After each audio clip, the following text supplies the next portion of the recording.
Seja muito bem-vindo, gente, a mais um Sem Roteiro. E hoje a gente tá aqui com uma figurinha, ó, carimbadérrima aqui no site do Bom da Notícia, aqui nos Estúdios 8. Semana passada ela veio gravar aqui com o seu Antônio. É o boy dela, mas ele não gosta que chama de boy. Então, vamos cortar essa parte, né, seu Antônio? Boy magia. Mas é o boy magia dela. 40 anos de casada com o seu Antônio. 42. A Dulcilone, a nossa psicóloga arroz de festa, maravilhosa. Gente, que eu declaro meu amor por ela nas redes sociais, porque é verdade. E mais gente tá gostando de você aqui, viu? Thaís também tá só no love e eu tô ficando enciumada. Gente, a Dulce veio aqui hoje, a Dulcilone, essa psicóloga maravilhosa, que é especialista aí em cuidar de pessoas, né? A Dulce, ela tem isso até nas próprias redes dela, né? O cuidar das pessoas, mas também ser o espelho, o exemplo ali para os pacientes e para quem vem procurá-la, principalmente quando o assunto é família. Até porque, como eu bem falei, são 42 anos de casada, 2 filhos, 3 netos, não vamos nem falar aqui que daqui a pouco ela já chora, lembrando dos filhos e dos netinhos, tudo longe, né? Os bebezinhos da Dulce. Mas, gente, o nosso assunto hoje é muito especial, Dulce. E eu queria que você, antes da gente começar, falasse um pouquinho sobre o que é a psicologia para você. O que a psicologia mudou na tua vida, não só como profissão, mas também um olhar de mundo. Porque o que a gente vai tratar hoje é a dependência emocional, tanto o dependente quanto o codependente. Mas para a gente entender isso, a gente precisa ir à luz da psicologia, né? Não são só as raízes sistêmicas ou, enfim. E como que é isso, Dulce? Como é ser psicóloga e atender tanta gente e cuidar de pessoas? Fiquei até perdida aqui com tanta declaração de amor por mim. Também te amo, tá, Júlia? Nossa, sou recíproco aqui com esse cuidado que vocês me oferecem. Thaís também está aqui no meu coração. E a ciumenta que sou eu, tá? Não é você. Eu também sinto ciúmes. Ô, Júlia, a pergunta, né, sobre como a psicologia, para além da minha profissão, eu trabalho muito com propósito de vida, acredito muito nisso.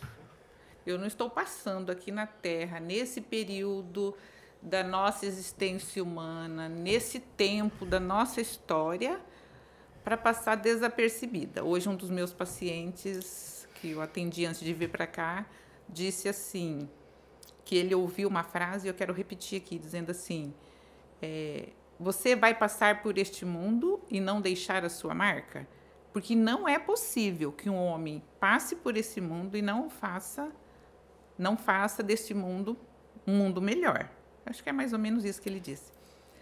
Então, eu não posso fazer nada a nível global, mas a nível local, a nível familiar, a nível Cuiabá, uma gotinha, igual aquele beija-flor tentando apagar o fogo da floresta, eu posso fazer alguma coisa. E tem algumas frases que eu gosto, né?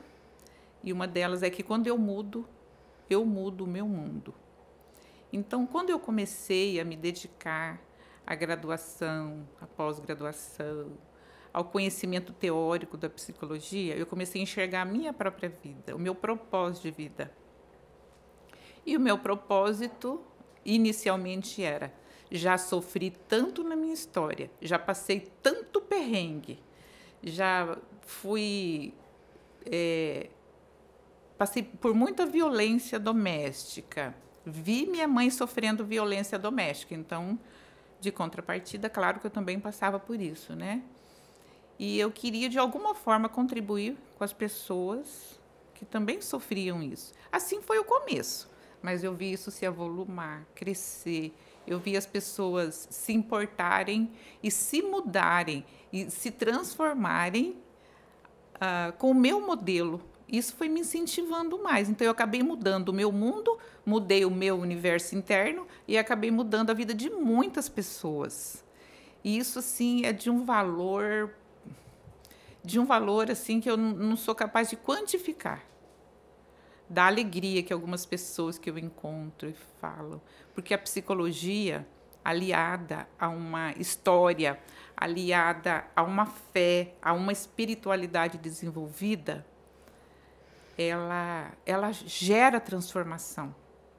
Ela não é apenas teoria morta, né? A teoria, ela está ali, mas ela só define, ela não define o ser humano, ela explica o ser humano.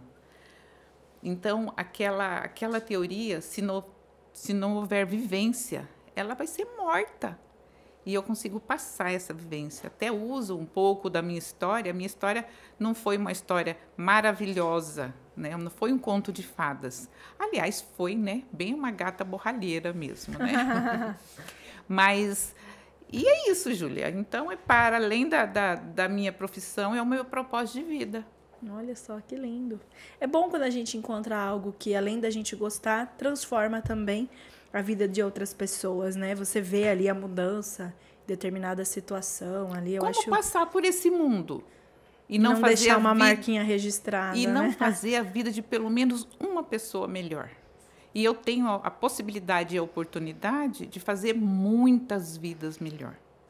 Tem um exemplo que eu uso, né, quando eu estou em atendimento para alguns pacientes que chegam, e eu digo assim, algumas pessoas vão para o tratamento psicológico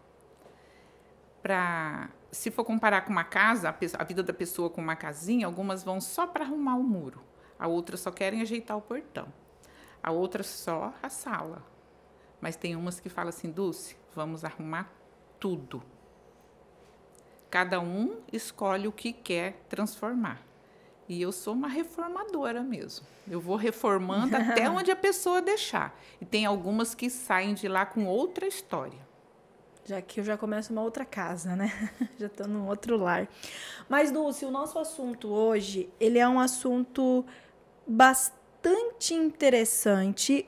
Muito se fala dele de um tempo para cá. E a gente nunca sabe de onde começa, né? A gente vê eu tenho amigas que falam assim, ai, meu namorado, meu marido depende muito da mãe emocionalmente, ai, a minha mãe é muito dependente do meu pai, ai, essa criança que já é uma adolescente baixa a cabeça pra mãe, pra avó, enfim, para um irmão, mas tudo tem um nasce de alguma forma, né? Como é que nasce, em qual momento da nossa vida é possível que nasça uma dependência emocional? E se todo mundo, de alguma forma, é dependente ou codependente de alguém, né? Perfeita a sua pergunta. Perfeitíssima. Todos nós somos dependentes, né? De algo, de alguém, de alguma forma. Nas etapas da vida, o bebê vai nascer dependente. É necessário, inclusive, né? Não tem nem como. E inclusive dentro da barriguinha da mamãe, o bebê é totalmente dependente do que a mãe come, dos cuidados que a gestante tem, dos cuidados da família, de uma rede de apoio. Então, a criança vai ser dependente a vida toda. Mas existem níveis de dependência. E o papel da mãe, dos pais, porque a gente fala mãe, né, porque é aquela que vai amamentar, que vai ter um aproxego maior com essa criança. E aí são desenvolvidos ali estilos de apego com aquela mãe. Isso é uma teoria do John Bowlby, né? São os estilos de apego: seguro, inseguro e o desorganizado. São os 3 estilos de apego principais. Aí eles se subdividem, né? Nós, na maioria das vezes, raramente se encontra uma pessoa com apego seguro. É difícil. O que seria um apego seguro? Um apego seguro é a pessoa que pode ser ela mesma sem ter medo de ser abandonada, rejeitada. É ela mesma. Tá tudo bem.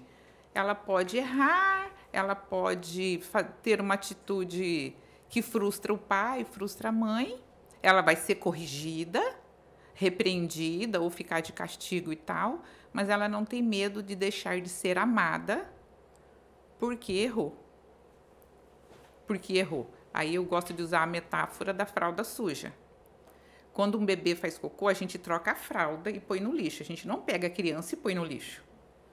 E normalmente, especialmente assim, na maioria dos casos, diante de uma atitude negativa da criança, do adolescente, do bebê, que seja, coloca-se a criança no lixo, mistura-se com o comportamento. E quando a gente consegue separar o comportamento da pessoa, e isso já é um estilo desde pequenininho, ela vai ter um apego mais seguro. Porque ela sabe que a fralda dela vai ser trocada. E a fralda que vai para o lixo, não a criança. Ela sabe que vai continuar sendo amada, sendo cuidada. Ela tem segurança nisso. E aí, quando... Essa é a forma do apego seguro, mas... Que é a dependência, vamos dizer assim, ok. Normal, que ela vai seguir pela vida no nível de dependência e quando chegar adolescente, adulto, vai ser uma vida menos estressante, com menos possibilidade de depressão e segue a vida. Ela consegue deixar a mãe, deixar o pai, ela vai para a vida. Se ela tiver algum problema sério, ela sabe que pode voltar para casa, não vai ser julgada, vai ser corrigida naqueles pontos que ela possa ter se equivocado, porém ela não vai ser desprezada. Então, o apego seguro, ele proporciona isso. Imagina um ninho de passarinhos. Esse ninho de passarinhos tem ali 4 passarinhos. A mãe começa a jogar do ninho. Quando ficam grandes, né? Eles estão já em idade de voar. Vai voar. Alguns voam sem precisar ser jogado do ninho. Apego seguro. Vão embora. Voam e se viram na vida. Outros ficam ali grandes, a passarinha já querendo chocar outros ovinhos e ele ainda está ali. Aí ele tem que ser jogado do ninho. Quando ele é jogado do ninho, a mãe não vai jogar do ninho antes que ele esteja preparado para voar. Então, quando ele é jogado no ninho, ele não se estabaca no chão. Ele voa. Ele voa. E se nós formos comparar isso também com os seres humanos, os pais vão ajudando aquela criança a adquirir autonomia, andar pela vida. E diz assim, vai, voa. Se você precisar de mim, volta. Aqui eu te ajudo que você vá novamente. E isso é oferecer apego seguro. Agora, aqueles pais que dizem assim, vai, se você quebrar a cara, não conta comigo, é um filho que não vai sair de perto dos pais. Medo. Porque tem medo. Então, a segurança gera esse ir e se precisar voltar, volte. Agora, a segurança. Mas a insegurança faz com que não saia. Por medo de quebrar a cara e não ter para onde voltar, porque foi ameaçado antes. Complicado isso, né, Dulce? E nesse sentido, em que momento dessa vida você deu o exemplo ali da mãe passarinho que empurra e tudo mais? Ou seja, foi o que eu entendi, se não for isso você me corrige. Chega um momento da fase, até na própria criança mesmo, que nós mães, ou os pais em geral, temos esse papel de dar aquela empurradinha. Você consegue, você dá conta. Aquelas frases do tipo, não faz, deixa que a mãe faz para você não estragar. Deixa que a mãe varre, deixa que a mãe limpa. São frases que pode não causar efeito naquele momento, mas uma frase por dia daquela, uma frase por dia daquela, gera uma dependência lá na frente, por exemplo? Gera sim, porque a criança não confia em si. Ela, não vou fazer um leite com chocolate, porque se eu derramar, a mamãe vai brigar.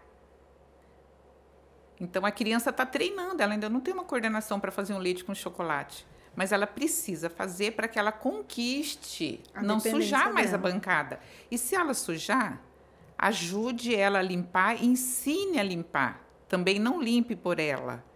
Isso que vai treinando a criança para a vida. Ensinando que se ela errar, dá para limpar a bagunça. E com o tempo, ela já não vai sujar mais. E com o tempo, o dia que ela derramar aquela caneca, ela também vai limpar. Então, a função dos pais é fazer esse treino, para que a criança possa, cada dia mais, desenvolver habilidades e ter segurança em fazer coisas. Porque no futuro, ela não vai saber misturar um leite com chocolate sem derramar. Ela vai ter medo do grito da mãe, porque fez sujeira. Ela não vai poder lavar o próprio tênis, não vai poder lavar as próprias meias, o próprio uniforme de escola. Tudo isso vai influenciar. Vai. E Dulce, a dependência é algo que é literalmente isso mesmo, essa pessoa ela precisa desse apego seja com a mãe, seja com quem for, ela precisa disso. Senão, se essa pessoa que causa essa dependência nela falece, vai embora, o que pode acontecer? Você já teve algum caso assim? Do Sim. tipo assim, a minha mãe foi embora e eu tô triste, tô deprimida. E aí, durante a consulta, você descobre que, na verdade, o que ela tinha com a mãe era uma dependência. Não era nem tanto amor. Não sei se estaria certa essa colocação. A Maria Aparecida Junqueira Zampieri, a Tina Zampieri, ela escreveu um livro que, se alguém está assistindo aí, quiser comprar, chama Quem Ama Demais Não Ama. Amor exagerado. Amor. Eu amo, você é o ar que eu respiro, eu não consigo viver sem você. Se eu te perder, eu morro. Isso não é amor, se for verdade, né? Se for só simbólico, tudo bem, né? Mas se for verdade isso, não é amor. Então, o filho ama a mãe, mas ele precisa, dia a dia, ser desenvolvido essa autonomia. E eu acho que eu esqueci a pergunta. Nesse contexto, a pessoa morre, né? A pessoa morreu. E aí vem alguém no seu consultório lá, já aconteceu de casos de você entender durante a consulta ali, o teu atendimento, que na verdade essa pessoa tinha mais dependência do que amor? Então, mensurar amor é complicado, né? Mensurar se era amor ou não. Podia estar ali meio misturado. Mas, como eu já falei do livro, ele pode amar tanto que tenha lealdade. A lealdade exagerada é quando a pessoa não faz o que quer e não faz o que precisa ser feito. Ela vive em função do que o outro quer a respeito dela. Então, ela vive para atender a demandas de outra pessoa. E em várias áreas da vida, em várias dimensões. Quando uma mãe falece, é claro que o mundo daquela pessoa vai mudar. Todo o sistema dela, o sistema são os familiares, né? Todo o sistema dela vai se modificar. E leva 2 anos ali para se adaptar com um novo tempo. Alguns 2, alguns, outros menos, outros mais.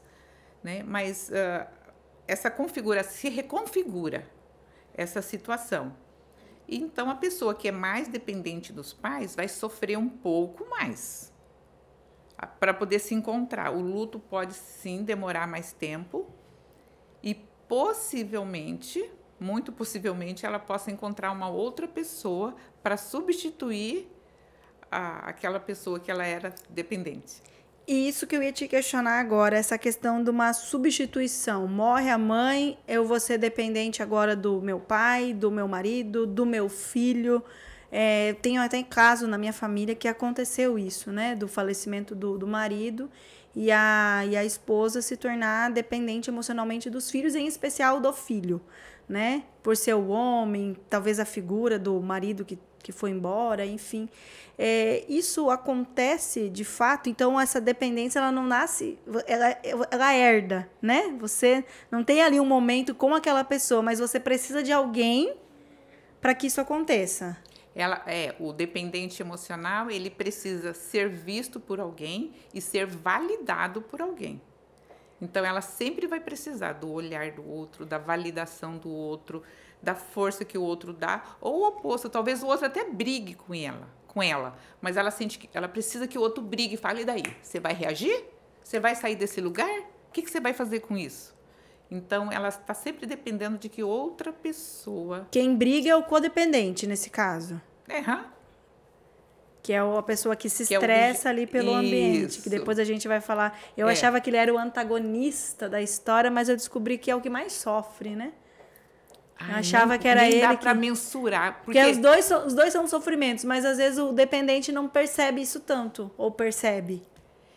Então, quando nós ouvimos o dependente, ele vai dizer assim, da pessoa que o protege, do salvador, daquele que ele é dependente. Ele vai falar assim, mas eu não posso fazer nada sozinho. Eu tenho que ficar... Eu saio de casa e minha mãe não para de ligar. Isso depois de adulto, tá? Porque até na adolescência ainda é dependente mesmo, tá? Então, como eu falei, tem o ciclo vital. 18 anos para cima. Nem sei se 18, né? Dependendo. Reza a lenda. Que até sair de casa. Né? Que 18 é a idade, mas não é assim, né? Não tem, com 18 anos, o adolescente não tem autonomia. E ele ainda tem que responder se ele mora com os pais, ele é dependente financeiro desses pais, mora na casa dos pais, ele ainda tem que responder. Tem que responder. E Dulce, me diz uma coisa, quando a gente fala nessa dependência, a gente pode, ela se iguala a uma carência? É, uma carência de cuidados. É uma falta de confiança em si mesmo, que sempre precisa de outro para lembrar quem ele é. Né? Para estar lembrando a ele quem ele é. Que ele não dá conta de fazer as coisas, que ele precisa de outra pessoa para fazer.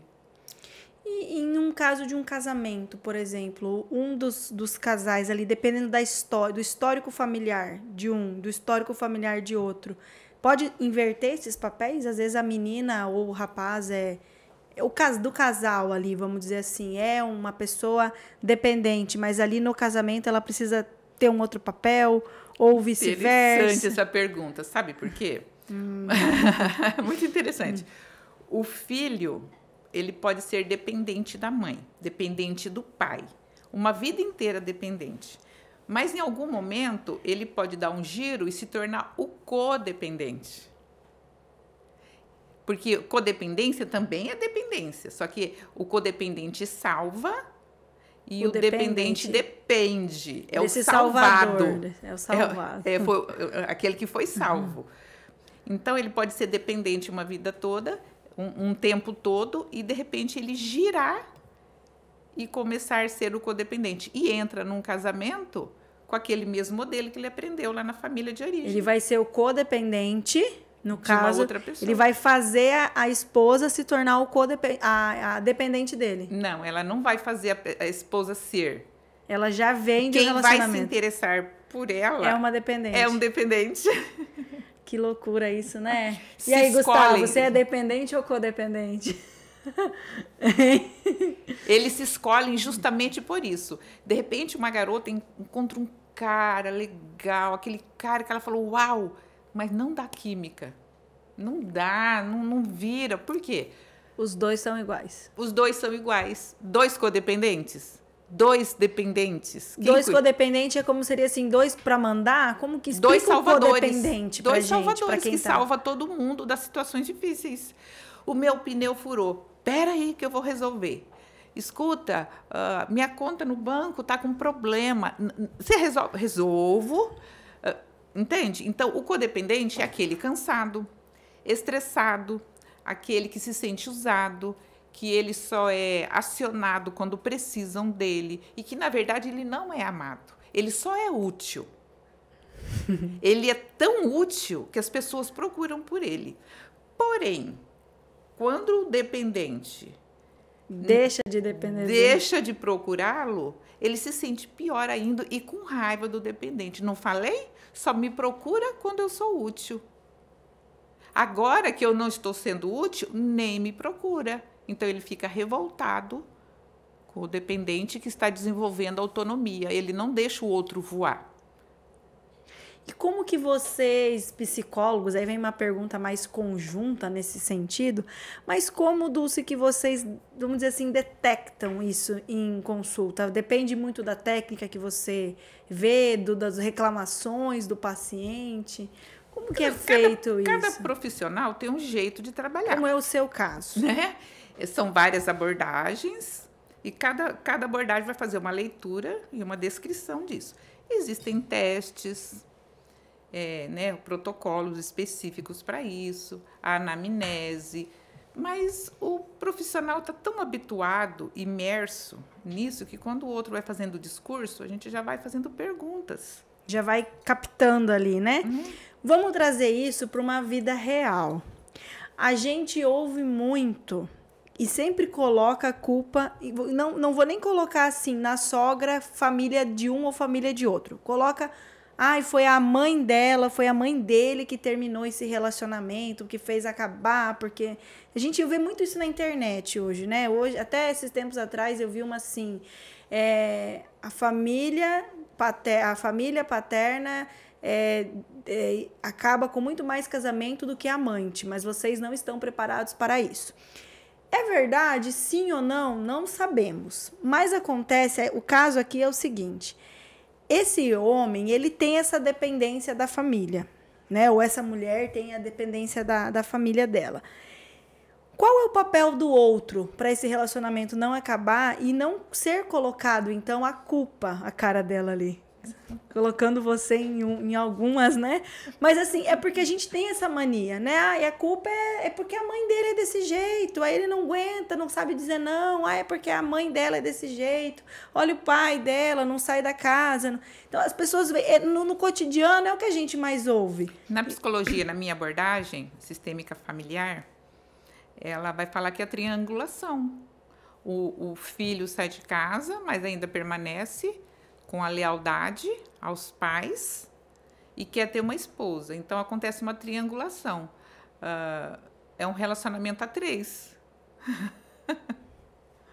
Para simplificar, é isso. Então, ele tem, grosseiramente falando, duas esposas. Mulheres. Mas essa triangulação pode acontecer com outros elementos. Pode ser a bebida, pode ser jogos, pode ser sexo, vício pornográfico. Qualquer coisa que atrapalhe o relacionamento do casal, está acontecendo uma triangulação. E nesses casos, quem mais procura? Quem sofre? Ou quem faz ou quem sofre pelo que a pessoa faz? Sofre. Que é o codependente, muitas vezes. Dependendo da situação, do caso. Não, no caso da triangulação, não dá para definir se é mais um ou outro. Mas aparece bastante triangulação. Que é o que sofre no sentido assim, os sinais desse sofrimento: estresse, ansiedade, cansaço, abandono, se sente rejeitado, porque vamos supor que ele tem tenha filhos do primeiro casamento e entra no segundo casamento. Ele não tem relação nenhuma com a primeira esposa. Mas, porém, ele divide toda a atenção da segunda esposa com essas crianças, que vai além, oferecendo para as crianças o que teria que ficar um pouco para essa esposa. E às vezes é o medo de não estar presente. Ali faz ele não estar presente. Normalmente é a culpa de ver essas crianças sofrendo por conta do finalização de uma primeira relação. Olha só. Normalmente é a culpa. Então, quando nós trabalhamos com ele em relação à culpa, ele consegue ser um pai presente, cuidadoso, fazer sua responsabilidade de pai e também a sua responsabilidade de marido no segundo casamento. E pra gente entrar assim, de repente a pessoa se olha no espelho, igual a gente estava com a convidada aqui hoje, do Bom da Vida, a Maiara, que você também conheceu, uma fofa, aliás, a Maiara Zanon, e ela falou uma frase muito interessante. Ela teve uma vida sofrida, ela morou de casa em casa, e até que aos 14, 15 anos ela decidiu que ela ia morar sozinha. E foi quando ela foi morar sozinha que ela entendeu que o amor não era sobre os outros, era sobre ela mesma, ela se amar, né? O quanto isso é importante, Dulce, na vida real, como foi o caso da Maiara, para a gente não sofrer nem no papel do dependente e nem no papel do codependente. Eu me olhar e falar assim, que é o dependente seguro, né? Que você falou antes, apego seguro, desculpa. O que start, o que a pessoa precisa assim, nesse contexto? Assim, é uma revolução mental? O que seria? Olha, são pequenas migalhas, de repente, de coisinhas? Ninguém precisaria passar por uma dor tão grande quanto a Maiara para chegar nesse momento do insight e virar tudo. Uma coisa é certa, o apego dela era inseguro e continua inseguro. Ou desorganizado, não sei. Eu só vi a Maiara aqui, né, pelo estúdio. Nunca a atendi, então não conheço a história dela. Mas o estilo de apego dela não mudou. Porém, ela teve insights que agora ela está dando conta de fazer tudo de uma outra forma. Com certeza ela pode ter recebido ajuda terapêutica de alguma forma, ou bons livros. Ou anjos no caminho, igual a Dulce, que caiu no meu. Pode ser, sim, anjos como eu. Anjos como você. Pode ser igrejas, desenvolvimento da espiritualidade. Tudo isso coopera muito para a saúde mental. Mas não precisaria passar pelo que a Maiara passou para perceber que você não precisa. Nada. Inclusive, eu acho que uma experiência tão traumática não levaria a esse ponto. O que aconteceu foi que, nesse ponto de sofrimento, ela deve ter procurado ajuda especializada e aí ela reverteu tudo, ressignificou. É difícil, né? Porque é muito difícil você olhar assim, sozinho, assim. Com 15 anos, morando sozinho. Você tem que ser muito forte. E até com ajuda tem que ser forte, né? Até com ajuda. Porque é difícil, não é fácil, e até não. essa força. Que força é essa que precisa ter? Que força? Talvez a vulnerabilidade seja ter força. Buscar ajuda seja ter força. É você querer uma melhora. Não dou conta sozinho. A vulnerabilidade é escolher ter força. Admitir que não consegue sozinho é ter força. Por exemplo, para quem está aqui, eu já coloquei nessa relação, né, de dependência. O primeiro passo de mudar essa realidade é buscar uma ajuda, como você bem disse.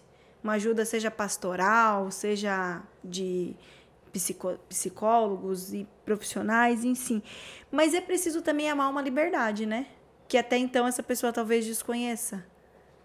Como é que você vê isso, assim? Acho que talvez eu fui um pouco poética na... Não. Mas é amar uma liberdade de não precisar depender do outro e também não precisar que o outro dependa de você. Olha, para chegar a esse ponto, a pessoa vai ter que ter passado por bastante dor, bastante perdas, porque a dependência, seja de qual esfera for, dependência do álcool, dependência...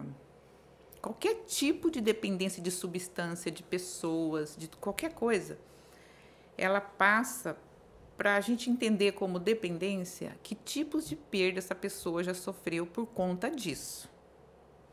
As perdas é que vão dar uma ideia se a dependência existe. Perda patrimonial, perda de relacionamentos, perda de paz, perda de saúde mental. É por aí, né, que a gente vai entender que isso é uma dependência. E para sair disso, ela vai ter que entrar primeiro na dor.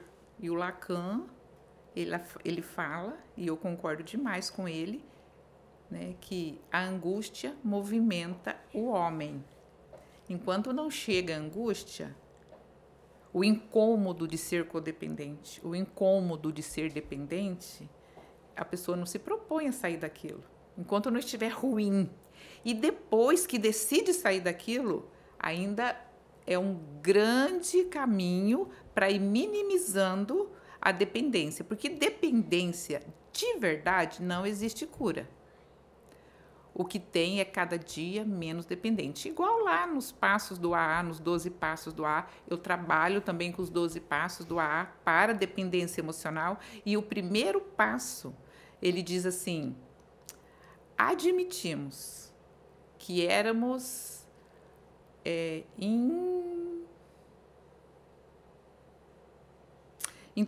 impotentes. Admitimos que somos impotentes perante o dano causado. Aí descreve a substância, né? Então, eu admito que eu sou dependente.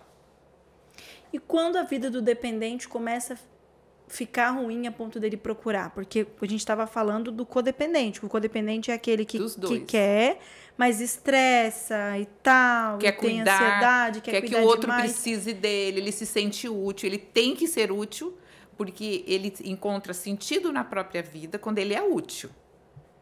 Então, aí ele precisa de alguém que dependa dele, para ele se sentir útil. E o outro, que é o dependente, precisa se sentir cuidado. Por isso que esses casais se ajuntam.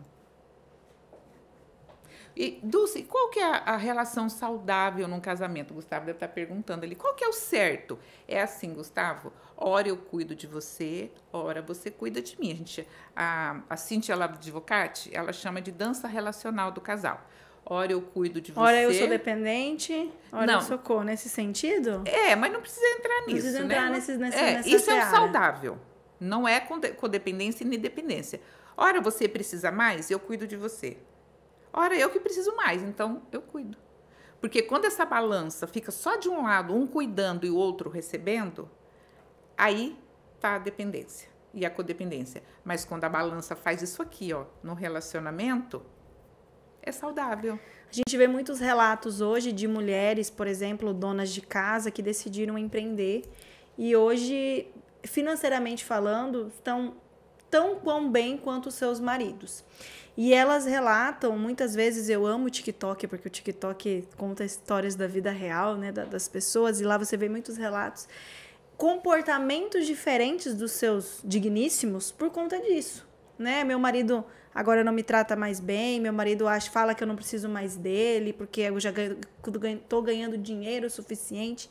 Isso tem a ver com a codependência que você falou lá atrás dos esposos, vamos dizer assim, nesse contexto? Pode ser que sim, né? Ou só tá... Porque para nós é machismo, né? É o machismo. Mas o que tem por trás disso, além da história, né, da mulher? Mas é estrutural, né? Como é estrutural? E as outras gerações que vieram antes de nós, era comum a esposa ser dona de casa e o marido principal provedor. Era muito comum. Então, as novas gerações já têm dividido essa função de a manutenção da vida financeira da família, essa divisão. Já tem se tornado mais comum. Mais comum. Mas alguns homens ainda sofrem bastante com a esposa ganhar mais que ele. Alguns acham muito legal. Isso desenvolve um relacionamento seguro, de confiança. Mas quando há essa questão de dinheiro, no relacionamento conjugal, ela é mais profunda. Porque aí existe uma desconfiança, vai existir... Atrás desse relacionamento, uma segunda intenção, vai existir a competição, né? A competição de quem é mais importante no relacionamento, quem gera mais recursos. Então, isso vai para além do dinheiro. Mas isso a gente pode colocar que existe essa relação, por exemplo, esse cara ele tem a codependência porque a mulher precisa dele financeiramente. E aí daqui a pouco essa mulher já não precisa mais dele financeiramente. Vai gerar insegurança. Vai gerar insegurança. Se for codependência, sim. Agora, se for um casal que está em transição e resolvem crescer juntos e estão decididos ali a construir alguma coisa a nível de confiança e não houver competição, eles passam por um momento difícil, mas saem daquilo. Dulce, é possível escrever uma nova história para uma nova geração? Você viver aquilo, saber o quanto aquilo te fez mal, vem aí um fruto, né, seu, uma criança, e você querer escrever uma nova história, é possível sem a terapia? Eu tenho visto algumas coisas assim que eu acho incrível. Eu atendi um casal, uma médica e tal, que no final da primeira sessão eu disse para eles: vocês são frutos que caíram longe da árvore. Porque tem aquela máxima, né, que diz que o fruto cai no pé da árvore. E eles eram frutos que caíram longe da árvore. Eles fizeram uma história totalmente diferente. É a coisa mais linda a história deles.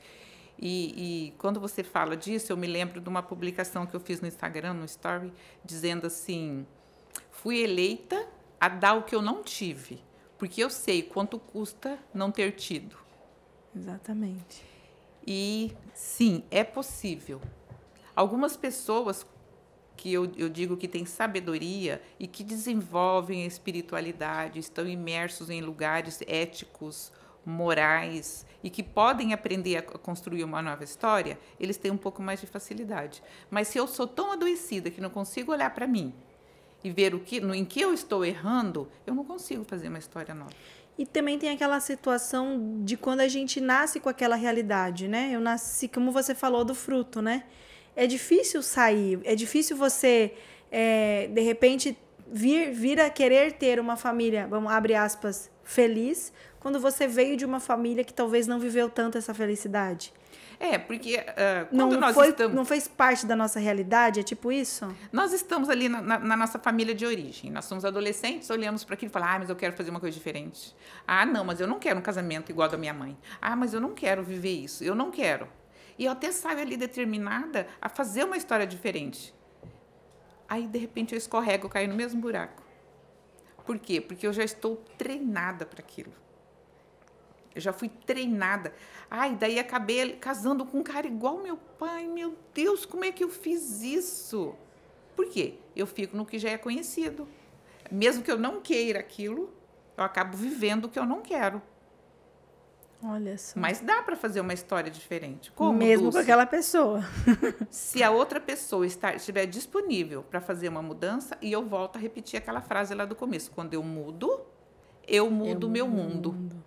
Às vezes chegam pessoas para mim com problemas no casamento e o homem não quer vir fazer, ou a mulher não quer vir fazer terapia. E acontecem algumas mudanças significativas, não todas, claro, né? Porque depende do parceiro, da parceira. Mas acontecem mudanças significativas, sim, na vida da família a partir de uma pessoa só. Ela puxou tudo. Puxou e foi todo mundo. Bom, gente, eu não sei você, mas eu já fiz uma consultinha aqui de terapêutica hoje. Já aproveitei aqui a deixa. Dulce, nosso tempo está acabando, infelizmente. Né? Você, como eu bem falei no início, é arroz de festa aqui do estúdio. Vem quando se sentir à vontade, quando quiser. Delícia. Eu quero fazer 1 minuto com a Dulce aqui. No Sem Roteiro para a gente passar, porque é muito importante as suas dicas, as suas orientações, e são válidas não só para mim, mas para muitas pessoas. Então, você é uma pessoa necessária. Dulce, para a gente encerrar, a câmera é toda sua. Eu queria que você deixasse uma mensagem final para quem é dependente, para quem é codependente, ou para quem está passando por uma situação com um dependente ou com um codependente e queira aí uma resposta, algo, né? Pelo amor de Deus, é a resposta divina. Vem aí a doutora Dulce para falar. Olha, para você que está passando por uma situação de qualquer tipo de dependência, nós temos vários grupos de apoio gratuitos em Cuiabá. Nós temos o AA, que trabalha diretamente com as pessoas dependentes. Temos o Alanon, que é para famílias que tem alguém em dependência na família, normalmente de vícios, né? O alcoolista, o NA, que é o Narcóticos Anônimos. Mas todas essas palestras que são dadas no Alanon ainda pode contribuir para a saída da dependência emocional. Não desista de você, tá? Porque você é um integrante importante na sua família. E você pode, na medida do possível, mudar a si mesmo. É isso aí, gente. Não desista de você, eu também não desisto de mim, você não desiste de você e nós não desistimos de ninguém, né? Todo mundo é importante. Gente, muito obrigada. Esse foi mais um episódio do Sem Roteiro, produzido aqui pela Estúdio 8. Hoje com meu querido amigo Gustavo aqui, né? Onde a mulherada fala assim, nossa, nossa, como ele é lindo, né, Gustavo? E ele fica vermelho. E hoje em especial, vem cá, fofinha. Hoje em especial, uma mocinha aqui visitando a gente, dá tchauzinho lá pra câmera, fala até o próximo Sem Roteiro. Até o próximo Sem Roteiro. Tchau, tchau. Lindeza. Aê. Esse cabelo...